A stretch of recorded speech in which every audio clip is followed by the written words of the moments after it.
I have a new mantra for you, okay? Your new mantra is this: sine squared plus cosine squared equals 1. Sine squared plus cosine squared equals 1. Sine squared plus cosine squared equals 1, and so on. Say that over and over and over to yourself for the next few days. Wake up in the middle of the night, be like sine squared plus cosine squared equals 1. You're eating your Captain Crunch, you're like sine squared plus cosine squared equals 1. It's kind of a lot of words, so you have to say it fast. You're like in some other class and your instructor's like, what's that? And you're like, sine squared plus cosine squared equals 1. And they're like, this is linguistics or whatever class you're in. Okay, so here is your mantra. Sine squared plus cosine squared equals 1. In fact, this is just another way of looking at the Pythagorean theorem. But indeed, this is the fundamental identity or theorem or equality. The fundamental equation, that's a nice word, of trigonometry. Sine squared plus cosine squared equals 1. Sine squared plus cosine squared equals 1. You got it? Get that loop going, okay? Sine squared plus cosine squared equals 1. And you're like, wait a second, you put the squared in the wrong place. Well, yeah, that's true. Quick aside, in trig, with trig functions, you can write, there's a special notation for writing positive powers. This doesn't work for negative powers. So I'm going to put positive powers. Positive, I mean like, greater than or equal to 1, of course. We use this notation. Sine squared of theta means sine theta squared. Cosine cubed of theta means cosine of theta cubed. It looks so much nicer than that. Like the tangent to the 6th power of x. I'm just putting in a different variable. You could use whatever variable in functions. Equals the tangent of x to the 6th power, and so on. So with trig functions, we have a special notation for writing powers. This isn't like important, but it sure is nice looking and it's traditional. Cool? Notice this doesn't work for negative powers. For instance, the -1 power still means inverse functions, just like it did before. It only works for positive powers, greater than or equal to 1. Cool? We write the powers that way. This is still correct. This is much cleaner and more beautiful. All right, so are we cool? Sine squared plus cosine squared equals 1. Sine squared plus cosine squared equals 1. You're like jogging around the lake, like sine squared plus cosine squared equals 1. Okay? Okay, that would be me jogging around the lake. Me jogging around the lake would be like sine squared plus, and so on. So what are we talking about here? Quick review about trigonometry on the unit circle. Like we talked about last time, the unit circle, and the unit circle means it has radius equal to 1, is the circle drawn in the xy plane. Let's make it a little bigger. The tough part. It has radius equal to 1. Cool. So let me just label the points that it intersects the x and y axes. That's nice to see. And here, the way we're looking at this picture is the radius started out here. It's like a clock hand or a dial. It started out there in the position 0. That's the 0 degrees or 0 radians position. And it rotated up in the positive direction through some angle theta. That's the picture of the unit circle we're using. Note, it could have rotated in the negative direction. The radius in this picture rotated in the positive direction. Cool. All right. Super fast. Let me give myself a little more room.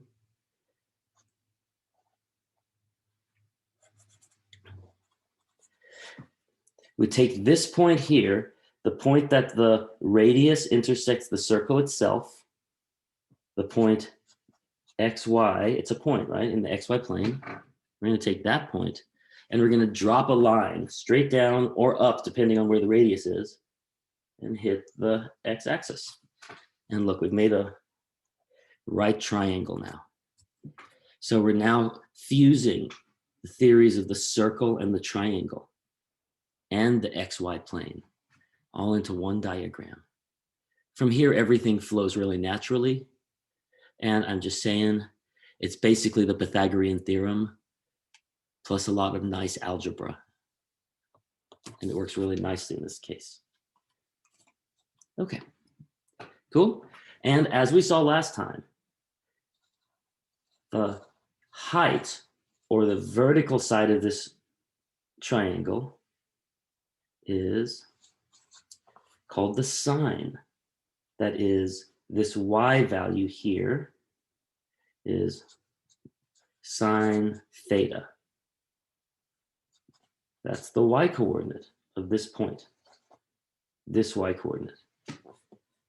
And the base of the triangle, the x coordinate of this point, I'll draw it like this,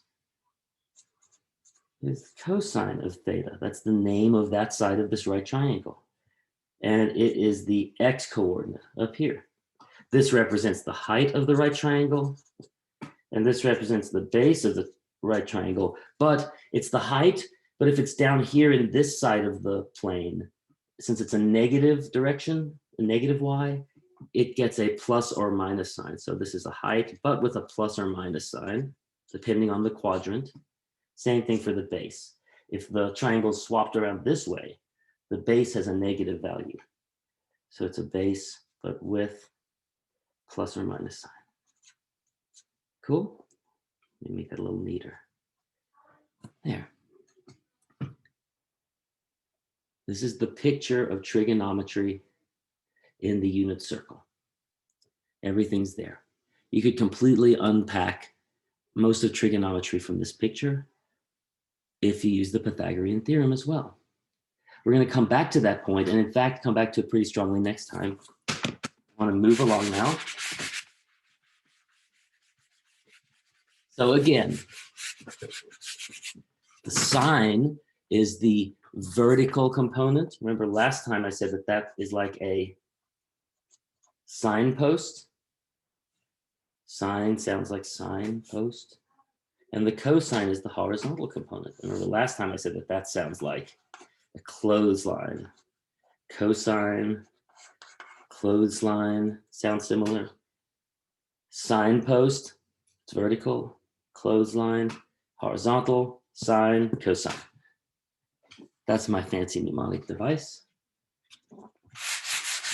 I wrote my dissertation on drawing that picture. That's how I got my PhD. You probably suspected that from my mannerisms. Okay, there's a fact I want to give you really fast. Fact. Remember that inside the unit circle, any triangle that we draw, right? It can't have any side, at least its two legs, can't be longer than its hypotenuse, right? The hypotenuse is the longest side. And the hypotenuse of this right triangle is always the radius, right? The radius is equal to 1 in the unit circle. So that means that the other two sides, the legs, always have to be less than or equal to 1. And since the sine and the cosine are the names we give to the legs, this gives us a really easy but important fact, I think, to hold on to. It's just always important in your mind to just remember the simple thing. Sine and the cosine are always fractions, or they're plus or minus 1 or 0. That is, the sine function is always between -1 and 1. And similarly for the cosine. The cosine is always between -1 and 1 because these represent legs of a right triangle. The hypotenuse is 1. The legs have to be less than or equal to that. Do you buy that? It's just an important fact. It's easy. It's important to remember because if somebody's like, hey, what angle has sine equal to 2? You can be like, no, that doesn't make sense because the sine has to be less than or equal to 1. Cool?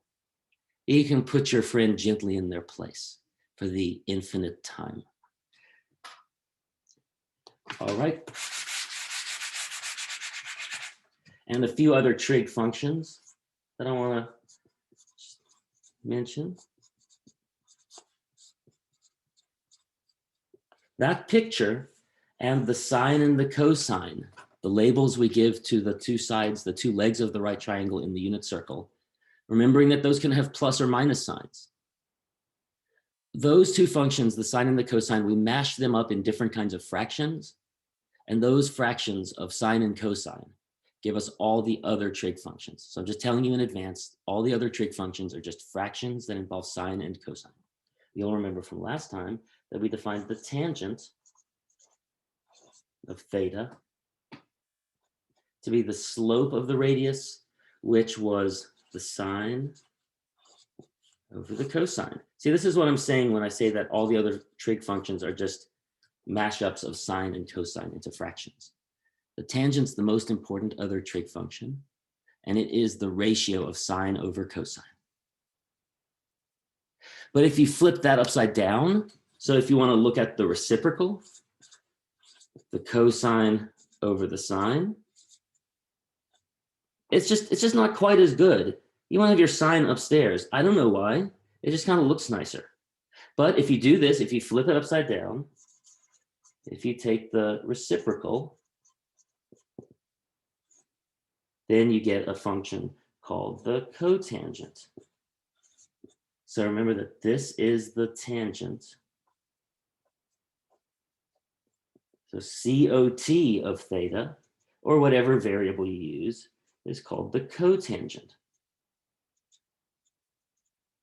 It kind of makes sense. The tangent has the sine upstairs. It's not leading with the word co. The cotangent has the cosine upstairs. It's leading with the word co. That's how I remember this anyway. So you have the tangent, and its reciprocal is the cotangent. Cool? And in fact, the reciprocal of the sine and the cosine also gets special names. And in this case, the word co, the sort of the prefix, swaps left and right sides of the identities in an interesting way. So we've seen the tangent and the cotangent, which is its reciprocal. Now we're going to see the reciprocal of the sine and the cosine functions. First of all, we're going to look at the secant of theta. The secant, now in geometry, a secant is a line that connects 2 points on a curve. And in fact, this does have that kind of interpretation in geometry. But the secant is defined in function terms as 1 over the cosine. So the secant is the reciprocal of the cosine. The secant of theta is 1 over the cosine. Oh my gosh, I felt your psychic wave hit me. Yes, the cosine cannot equal 0 in the denominator. That same thing holds for the tangent and the cotangent. We have to watch out for the denominators being 0. I'm sorry I didn't note that before. I know you all are sticklers about that. So the cosine can't equal 0. This means that we have to find values of theta that are roots that will turn this to 0. That's not a task for today, however. Today we're just talking about the definitions of the functions. So the secant function is 1 over the cosine. Notice secant has an S, but cosine has a C. So this is kind of like sine and cosine. Each one only shows up once. And the reciprocal of the sine function is called the cosecant. See, the sine function's reciprocal has a co, and the cosine function's reciprocal doesn't. And it's written CSC. The cosecant of theta is equal to 1 over the sine of theta. And yes, of course, the sine function cannot equal 0 in the denominator either. The secant, and the cosecant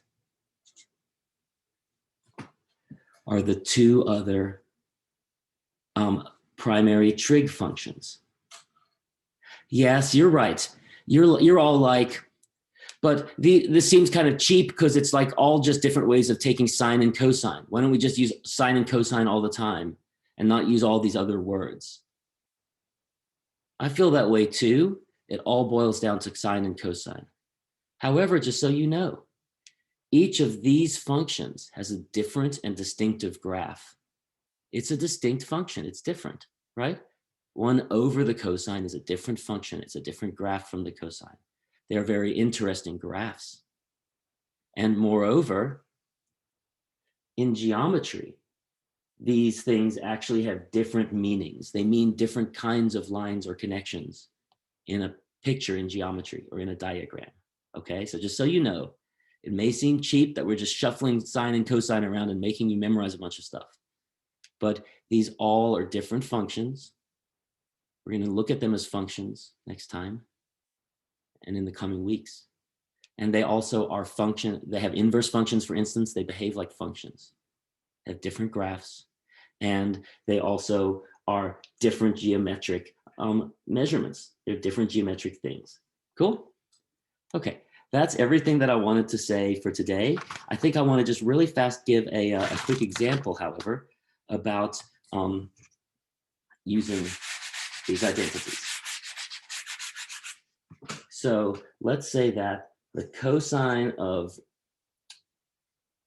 theta, for some angle theta, is 0.5. That is, it's 1/2. I'm going to write it in the right way, but I just wanted to give you an idea that it's a small number. Okay.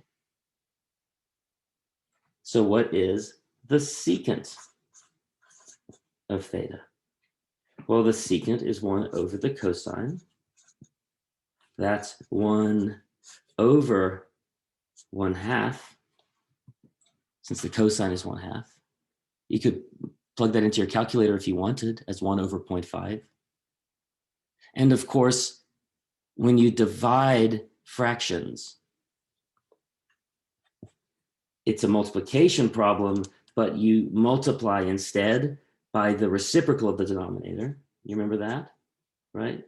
Dividing fractions is the same as multiplying by the reciprocal of the denominator. 1 times 2 over 1 is just the same thing as 2.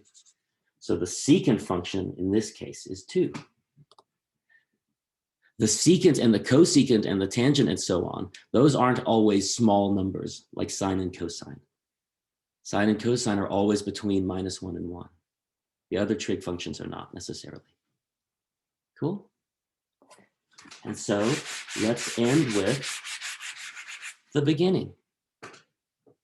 Sine squared plus cosine squared equals 1. I'm going to use a different variable this time. Sine squared of x. You could look at this as a function of x. Plus cosine squared of x equals 1. Hey, what if we use the variable t for time? Still the same identity. Cosine squared equals 1. Dot, dot, dot. Here's your mantra. Now please run with it.